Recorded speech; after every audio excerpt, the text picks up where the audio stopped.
3, 2, 1. Please stand by for further details. We return you now to your regularly scheduled program.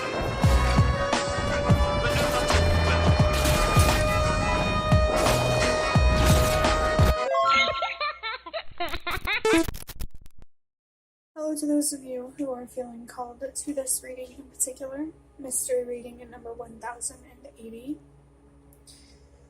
My name is Elizabeth, and before getting into this reading, if you are a recurring viewer, you enjoy my work, and you would like to help support it, feel free to do so by sticking around and hitting that subscribe button down below and ringing the notification bell next to it if you feel called to. And if you do feel called to subscribe and stick around, welcome. And thank you very much for your support as well as your presence during this reading.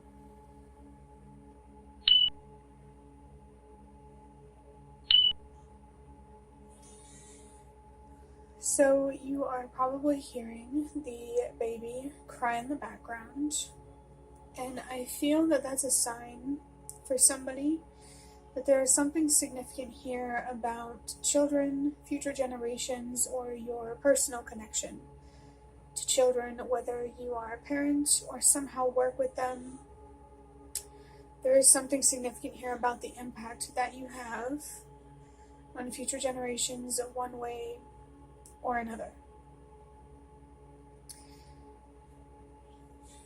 Your ancestors could be trying to connect with you as well, just as I believe that all of our ancestors have been trying to connect with us for a really long time to help us become more aware and conscious of our soul and our power and how truly connected we all are together as humanity.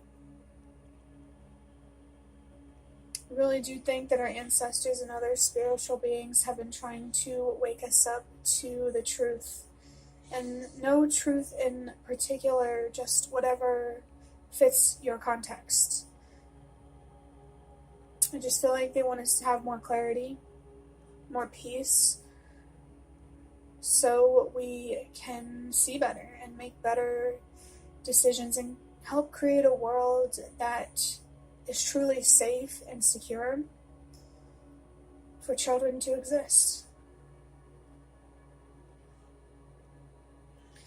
Let's go ahead and get into interpret the number 1080. The number 1 is about trusting and believing in yourself.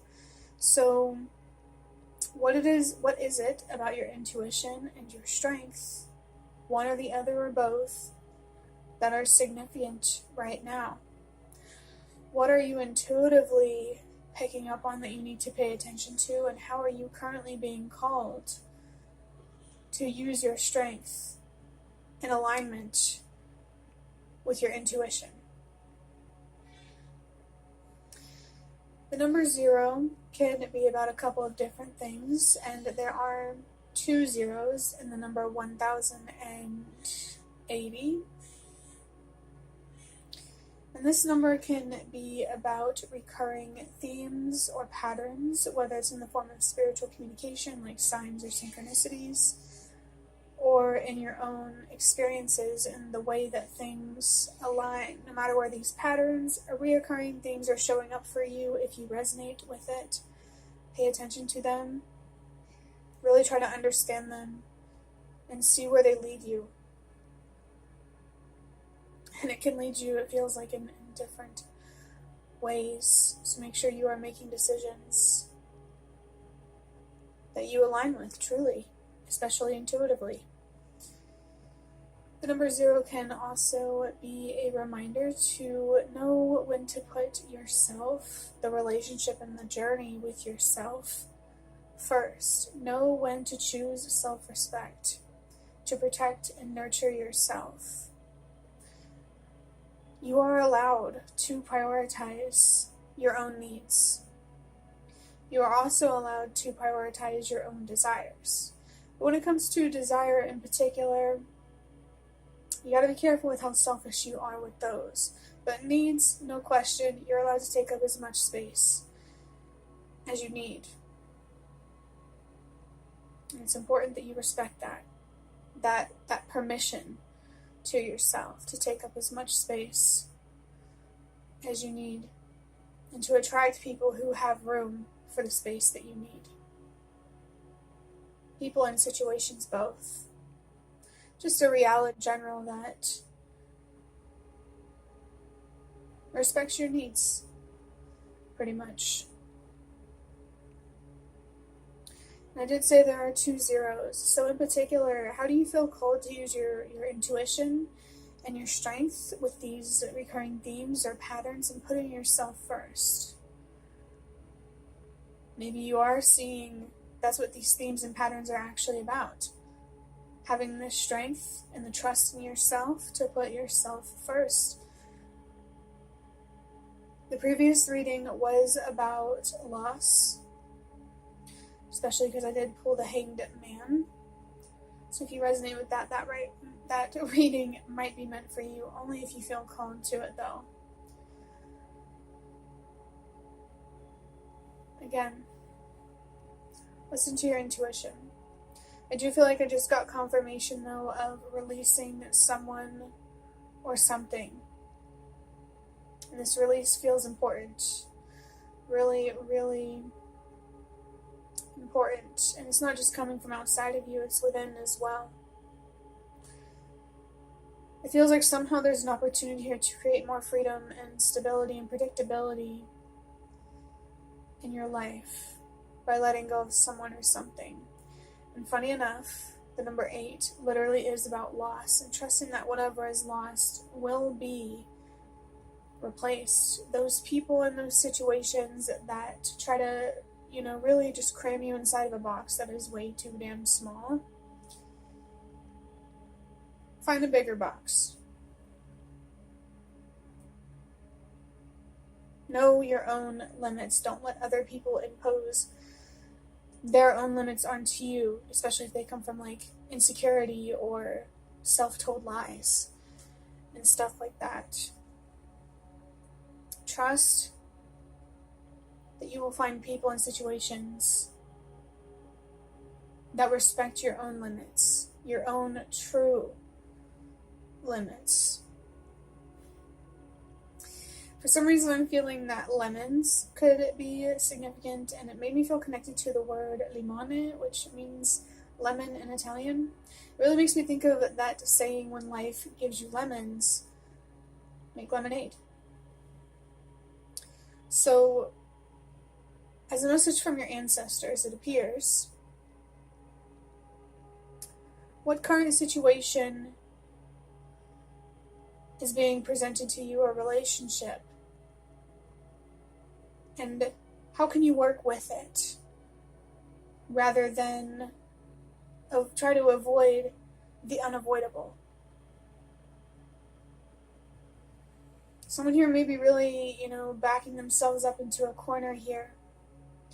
And it's important that you learn how to be comfortable with facing your fears. And how you face your fears is really different. It really depends on what the fear is and just what works for you. Sometimes just focusing on better possibilities. Sometimes just, accepting that the fear is there and just letting yourself have courage. No matter what, there is always a way out. I believe that. That's why the bio of my YouTube channel says that. There is always a way out. And it's either through faith or acceptance.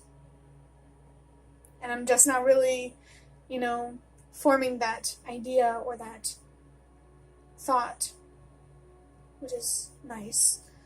But let's go ahead and add up this number. 1 plus 0 is 1, plus 8 is 9, plus 0, it's still 9.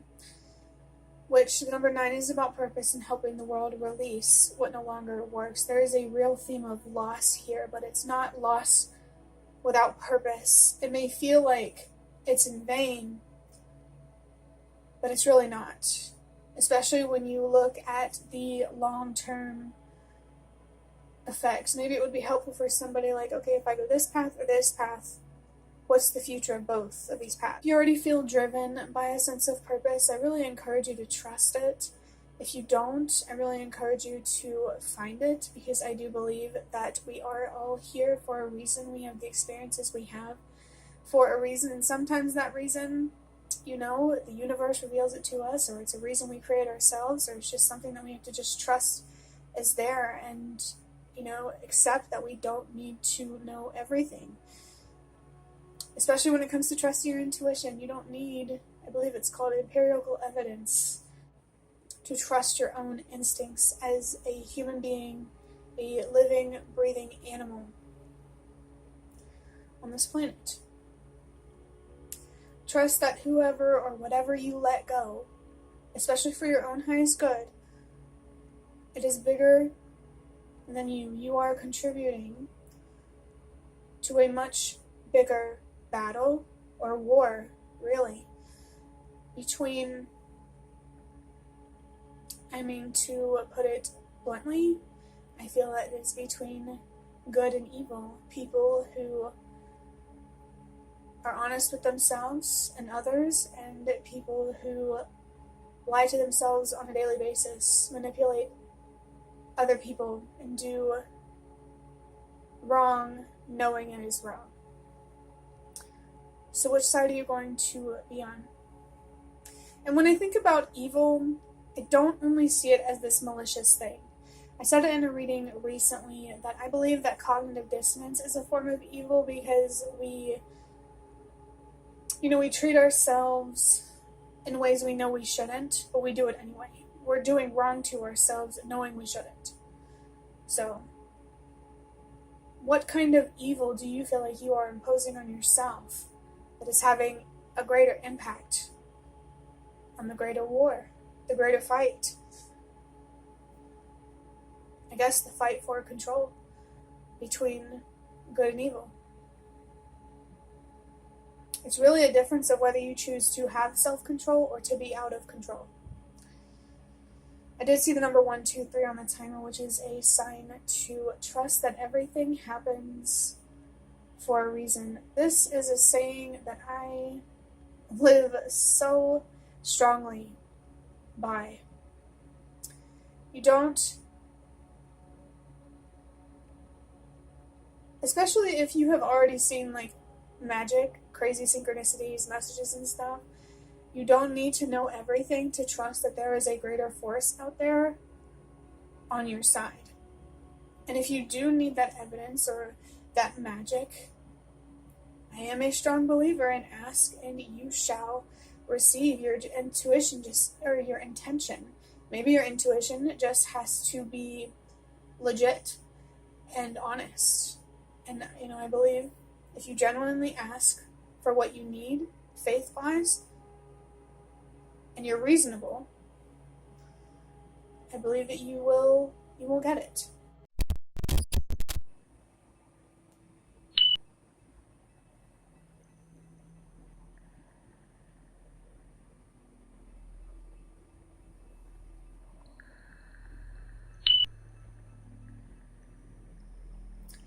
So you can clearly see that there are 3 decks of cards on the table.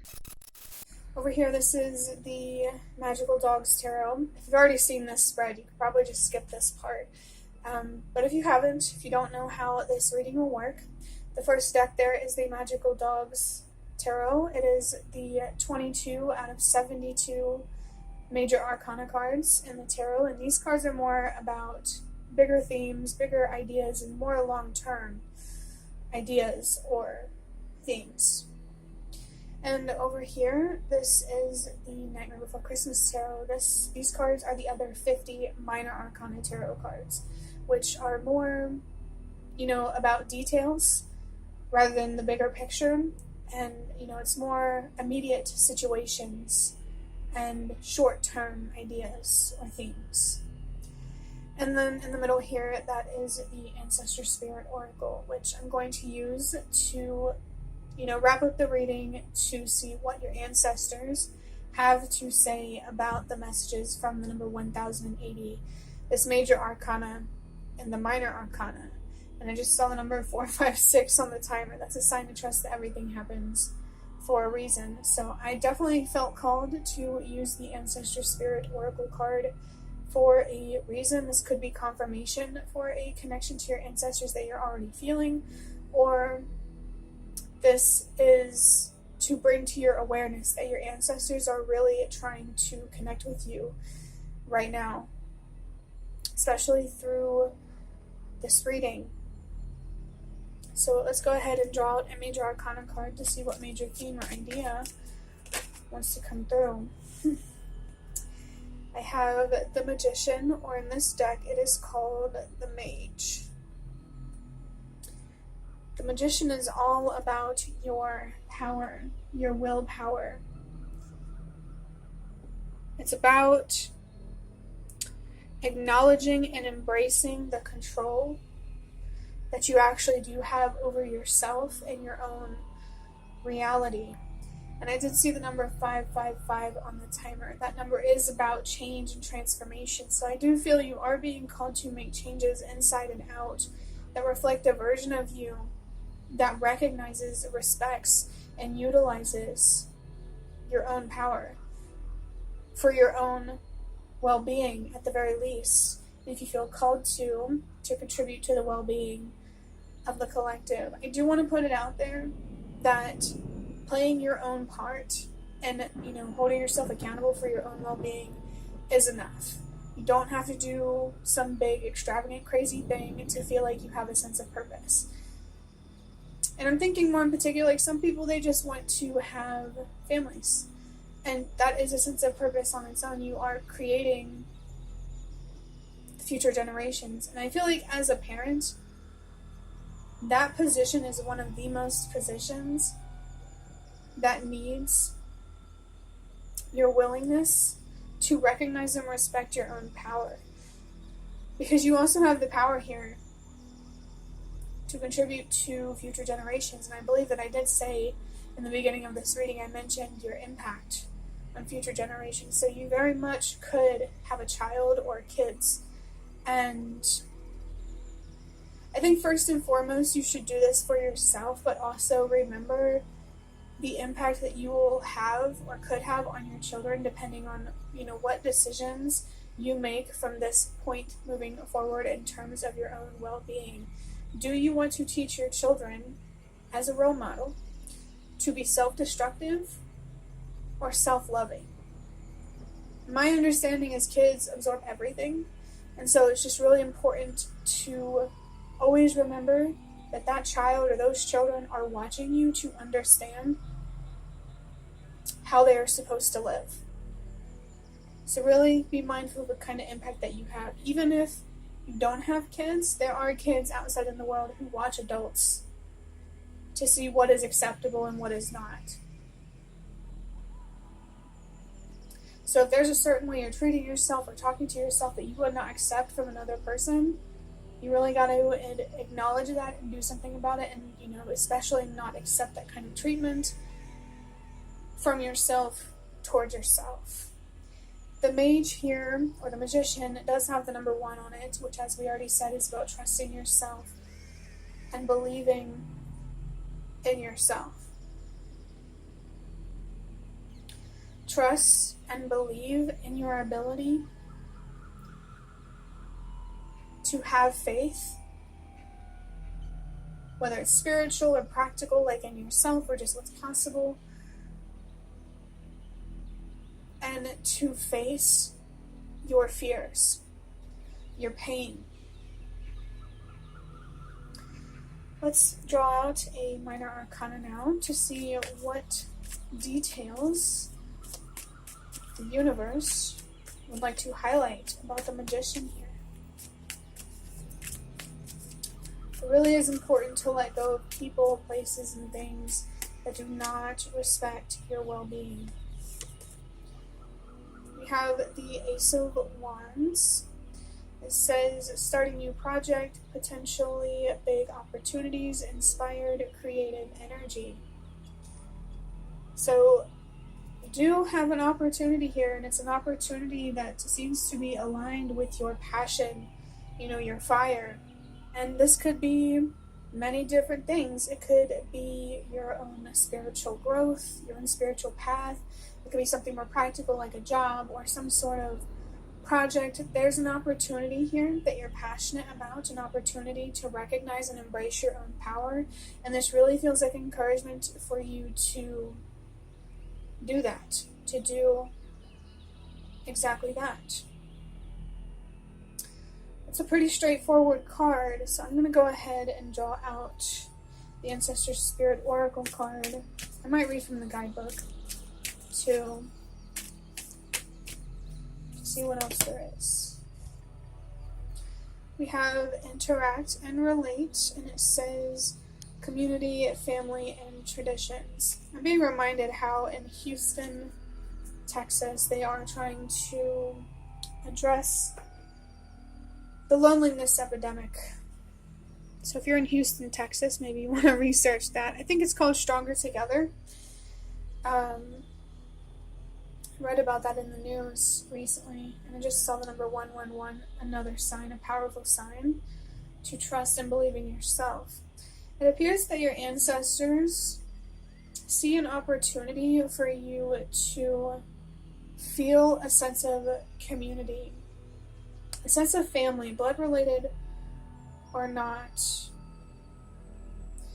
I think they do want you to use your voice and to connect with others, and this could even be about communicating with yourself and really connecting with yourself. For me personally, listening to meditation music really inspires me